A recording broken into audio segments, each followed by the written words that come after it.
భారతదేశంలో బంగారాన్ని ఆభరణంగా మాత్రమే కాదు, పెట్టుబడిగా కూడా భావిస్తూ ఉంటారు. అయితే గత కొన్ని రోజులుగా తగ్గుతున్నటువంటి బంగారం ధర ఈరోజు కొంచెం పెరిగినట్టుగా తెలిసింది. ఇటీవల ప్రకటించినటువంటి బడ్జెట్లో దీని యొక్క సుంకాన్ని తగ్గించడంతో బంగారం ధర దాదాపు 5,000 నుంచి 10,000 వరకు ఇక తులానికి తగ్గిన విషయం తెలిసింది. అంటే 10 గ్రాములకు దాదాపు 5,000 నుంచి 10,000 రూపాయల వరకు తగ్గింది. అయితే ఈరోజు భారతదేశంలో, ఇండియాలో ఏ విధంగా ఉంది, అలాగే బంగారం ధర మన హైదరాబాద్లో ఏ విధంగా ఉందో ఇప్పుడు తెలుసుకుందాం.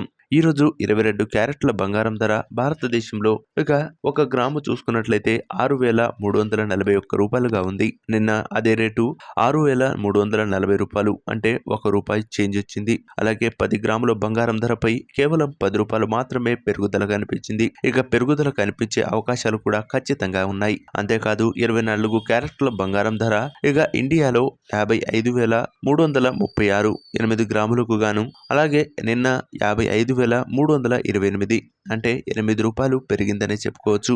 అలాగే చూసుకున్నట్లయితే చెన్నైలో 6,414 రూపాయలు 22 క్యారెట్ల బంగారం ధర ఉండగా, ముంబైలో 6,341 క్యారెట్లు 22 క్యారెట్ల బంగారం ధర ఉంది. అలాగే హైదరాబాద్ విషయానికి వస్తే 22 క్యారెట్ల బంగారం ధర 6,341 రూపాయలుగా ఉండగా, నిన్న ఇదే రేటు ఇక 6,340 రూపాయలుగా ఉంది. అలాగే 24 క్యారెట్ల బంగారం ధర హైదరాబాద్లో 6,917 రూపాయలుగా ఉండగా, విజయవాడలో 6,341 రూపాయలుగా 22 క్యారెట్ల బంగారం ధర ఉంది. 24 క్యారెట్ల బంగారం ధర 6,917 రూపాయలుగానే కొనసాగుతుంది.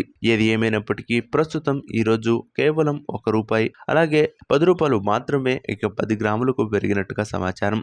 ఏది ఏమైనప్పటికీ ప్రస్తుతం గోల్డ్ రేటు కొద్ది గొప్ప పెరిగే అవకాశాలు కూడా ఖచ్చితంగా కనిపిస్తున్నట్టు నిపుణులు చెప్పడం విశేషం.